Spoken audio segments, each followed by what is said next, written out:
अब तो राजा के भाई भी हो गए गिरफ्तार। आखिर मोदी अपने मंत्री को कब तक बचा पाएंगे? दोस्तों, मोदी को अपने मंत्री की कुर्सी क्या इतनी प्यारी है कि वो अपनी साख पर इतना बड़ा बट्टा लगाएंगे कि जहां पूरी दुनिया में हड़कंप मचा हुआ है, राजा के भाई तक गिरफ्तार हो रहे हैं।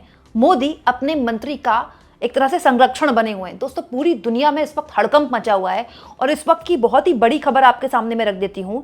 यूके के जो शाही परिवार है उसमें प्रिंस एंड्रयू, जो कि किंग चार्ल्स के भाई हैं, छोटे भाई, उनको पुलिस ने गिरफ्तार कर लिया है। दोस्तों, बाकायदा ऑफिशियली ये बात बयान के तौर पर वहां की पुलिस ने शेयर किया, ऑफिशियल स्टेटमेंट शेयर किया है, जिसमें जेफरी एप्स्टीन वाले स्कैंडल में उनका नाम आया था। न केवल नाम आया था बल्कि एक आपत्तिजनक फोटो आई थी, जिसके बाद ये आप कह सकते हैं कि ब्रिटिश परिवार, ब्रिटेन का जो ब्रिटिश रॉयल परिवार है, उसके खिलाफ सीधे सीधे लीगल एक्शन ले लिया है वहां की पुलिस ने। यहां मैं आपको बता दूं दोस्तों कि ब्रिटेन एक डेमोक्रेटिक कंट्री है, वहां लोकतांत्रिक समाज है, लेकिन जैसा कि आप जानते हैं एक दौर में ब्रिटेन में शाही परिवार के बहुत बड़ा रुतबा हुआ करता था। कहा जाता था कि जो रानी है, रानी का जो सिंहासन है, वहां कभी रात नहीं होती। क्यों? क्योंकि आधी से ज्यादा दुनिया में ब्रिटेन का राज चलता था। ये उस वक्त का दौर है दोस्तों जब भारत में भी ब्रिटिश शासन था, लेकिन वक्त बदला, हालात बदले और ब्रिटेन में लोकतांत्रिक समाज, लोकतांत्रिक प्रक्रिया पूरी हुई। दोस्तों, अभी भी वहां चुनाव ही होते हैं, लेकिन जो ब्रिटेन का शाही परिवार है वो अभी भी उसका रुतबा है। और अब दोस्तों, ये जो जेफरी एप्स्टीन वाला मामला है, इसकी आंच रॉयल फैमिली तक पहुंच गई है। वहां के जो मौजूदा राजा हैं, किंग चार्ल्स, उनके छोटे भाई प्रिंस एंड्रयू को पुलिस ने गिरफ्तार कर लिया है। पहले ही उन पर सवाल खड़े हो रहे थे, उनका इस्तीफा हो चुका था और अब गिरफ्तार कर लिया गया है। कुल मिलाकर दोस्तों 10 ऐसे देश हैं, जी हां 10 देश ऐसे हैं जहां पर हड़कंप मचा हुआ है, इस्तीफों की बौछार हो रही। कहीं कोई माफी मांगता फिर रहा है, तो कहीं किसी को पद से हटा दिया गया है, तो कहीं जांच बैठा दी गई है। कुछ मामले उनमें से मैं आपके सामने लेकर आई हूं। ये इसलिए लेकर आई हूं क्योंकि आपको पता तो चले कि जिस मामले पे हमारे देश में बात तक नहीं हो रही है, उस मामले में पूरी दुनिया में हड़कंप मचा हुआ है। तो क्या प्रधानमंत्री आज भी अपने मंत्री हरदीप पुरी का संरक्षण करते रहेंगे, उनको जन्मदिन की बधाई देते रहेंगे, तब जबकि वो जानते हैं कि पूरी दुनिया में इस मामले में किस तरह से हड़कंप मचा हुआ है? दोस्तों, कुछ लिस्ट मैंने आपके लिए बनाई है, इनमें से बहुत से नाम छूट भी गए हैं क्योंकि मेरी भी एक सीमित संसाधन है। उस लिस्ट में बड़े नाम जिनके इस्तीफे हो चुके हैं। ब्रिटेन में अब तक सबसे ज्यादा इस्तीफे हुए हैं दोस्तों। ब्रिटेन के पूर्व राजदूत पीटर मंडेलसन का इस्तीफा हो चुका है, सलाहकार एडम पेरी का इस्तीफा हो चुका है, प्रधानमंत्री कीर स्टारमर के चीफ ऑफ स्टाफ मार्गेन मैक्सिमी का इस्तीफा हो चुका है। इसके अलावा यूरोप में स्लोवाकिया के पूर्व विदेश मंत्री का इस्तीफा हो चुका है। दोस्तों, राष्ट्रीय सुरक्षा सलाहकार मिरोस्लाव लॉजेक का इस्तीफा हो चुका है। स्वीडन के वरिष्ठ राजनयिक जोना रूबिन्स्टन का इस्तीफा हो चुका है। नॉर्वे की राजदूत मोना जुओल का इस्तीफा हो चुका है। अमेरिका की बात करें तो अमेरिका में पूर्व श्रम सचिव एलेक्सा अकोस्टा का इस्तीफा हो चुका है। इसके अलावा MIT मीडिया क्लब के प्रमुख जोइची इतो का इस्तीफा हो चुका है। अगर आपको ऐसा लग रहा है कि लिस्ट खत्म हो गई दोस्तों, तो नहीं, ये लिस्ट बहुत लंबी है क्योंकि ये तो मैं नेताओं की लिस्ट आपके लिए लेकर आई हूं जिनका इस्तीफा हो चुका है, जिनके नाम एप्स्टीन फाइल में आए हैं। ऐसी लिस्ट भी है जो प्राइवेट इंस्टीट्यूशंस में थे, लेकिन या तो उन्होंने अपने आप को पद से अलग कर लिया या उनका इस्तीफा हो चुका है। दोस्तों, जैसे उनमें से एक दोस्तों होटल चेन हयात के एक बहुत बड़े अधिकारी का नाम है।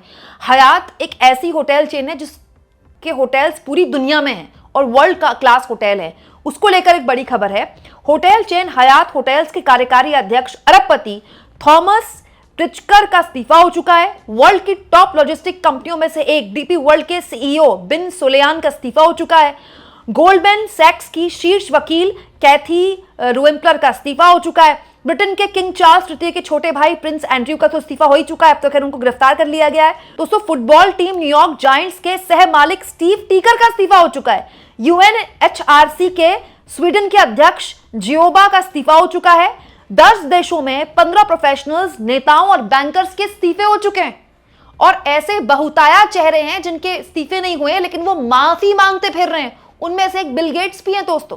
बिल गेट्स, जिनको AI समिट में आज बोलना था, एंड वक्त में उनकी फाउंडेशन द्वारा यह ऑफिशियल बयान आया कि किसी कंट्रोवर्सी को दरकिनार करते हुए फिलहाल बिल गेट्स नहीं बोलेंगे और उनकी जगह कोई और बड़ा अधिकारी बोलेगा। बिल गेट्स ने न केवल माफी मांगी है बल्कि अब खुद पर लगे आरोपों का खंडन भी किया है। मतलब ऐसी स्थिति आ गई कि दुनिया के सबसे बड़े AI समिट में वो बोलने की स्थिति में भी नहीं है, चेहरा बचाते फिर रहे हैं। पूरी दुनिया में इस वक्त मतलब आप सोचिए इस्तीफों की बाढ़ आई हुई है। यूके की तो ऐसी हालत है दोस्तों कि यूके की सरकार जा सकती है, जबकि वहां प्रचंड बहुमत की सरकार आई है। इनमें से बहुत से ऐसे नाम है दोस्तों जिनका सिर्फ जिक्र है एप्स्टीन का। यह स्थापित नहीं हुआ है कि उनके कोई मतलब उन्होंने कोई ऐसे फेवर्स लिए एप्स्टीन से जो कि आपत्तिजनक है, जिन पर उंगली उठाई जा सकती है। सिर्फ जिक्र आने से, सिर्फ कम्युनिकेशन स्टैब्लिश होने से उनके इस्तीफे हो गए, या फिर उन्होंने खुद अपने पद से अपने आप को अलग कर लिया। इनमें से कुछ और नाम भी हैं, प्राइवेट सेक्टर के तो बहुत सारे नाम हैं, मैं बता ही नहीं सकती आपको। लेकिन एक हमारे देश में देखिए दोस्तों, जिसके लिए दावा किया जाता है, हमारे देश में जो वेस्टर्न मुल्क हैं उनसे ज्यादा नैतिकता है ना। हम यही कहते हैं ना कि हमारे पास पैसा हो ना हो, हमारे पास संस्कार हैं। जहां संस्कारों की बात होती है वहां एक मंत्री प्रेस कॉन्फ्रेंस करके कह रहा है कि मैं 4 बार मिला हूं एप्स्टीन से, और डेट्स तब की हैं जब उस पर आरोप लग चुके हैं गंदे काम करने के। उसके बावजूद भी, कैन यू बिलीव दैट, वो ना केवल अपने पद पर बने हुए हैं बल्कि प्रधानमंत्री उनको happy birthday to you wish कर रही है। कितना डरावना है हमारे समाज के लिए। ये डरावना इसीलिए दोस्तों कि पूरी दुनिया में वहां के नेता, वहां के संस्थान अपनी जवाबदेही तय कर रहे हैं, और हमारे यहां अनिल अंबानी, उनका कम्युनिकेशन स्टैब्लिश हो चुका है एप्स्टीन के साथ, और बहुत ही आपत्तिजनक है। उसके बावजूद भी अनिल अंबानी पर कोई केस दर्ज नहीं हुआ, उन पर कोई जांच नहीं चल रही है। उन पर क्या जांच चलेगी? हरदीप पुरी खुद स्वीकार कर रहे हैं वो एप्स्टीन से मिले हैं, भले ही अपने दल के साथ मिले हों, लेकिन मिले हैं। उन पर जांच नहीं हो रही, जो उनका इस्तीफा नहीं हो रहा है, तो फिर अनिल अंबानी का क्या इस्तीफा होगा? सोचिए दोस्तों, ये उस पार्टी के सत्ता में रहते हुआ है जो बात ही चाल, चरित्र और चेहरे की करती है, जो पूरी दुनिया का ठेका लिए हुए है कि उनको वो सभ्यता और संस्कृति सिखाएगी। दोस्तों मैं आपको बता रही हूँ, ये बहुत डरावना है। प्रधानमंत्री अगर ये सोचते हैं कि ये मामला ठंडा पड़ जाएगा, अरे ये मामला गायब हो जाएगा, तो वो भूल कर रहे हैं। अभी तो जितने डॉक्यूमेंट्स आए हैं ना, वो आधे हैं। आधे से ऊपर डॉक्यूमेंट्स पर तो अभी यूएस की सरकार ने कुंडली मार रखी है। जिस दिन वो अगर जारी हो गए और कुछ और नाम सामने आ गए, फिर सरकार क्या करेगी? किस किस को बचाते फिरेगी? वो पार्टी, वो नेता जो मतलब नैतिकता का पाठ दूसरों को पढ़ाते हैं, जो सावन में मीट खाने पर भी विपक्षियों की आलोचना करते हैं, उनकी सरकार में ऐसे ऐसे लोग मंत्री बने हुए हैं, तब जब पूरी दुनिया में हड़कंप मचा हुआ है। राजा के भाई तक को पुलिस ने गिरफ्तार कर लिया है, सोचिए आप दोस्तों। और हम अपने देश को मदर ऑफ डेमोक्रेसी बोलते हैं। मोदी जी अपने देश को पूरा लोकतंत्र की जननी बोलते हैं। किस तरह से, किस बेसिस पर? लोकतंत्र बिना जवाबदेही के हो ही नहीं सकता। जिस सरकार में एक मंत्री की जवाबदेही नहीं है, ऐसे लोगों को मंत्री बनाया जा रहा है।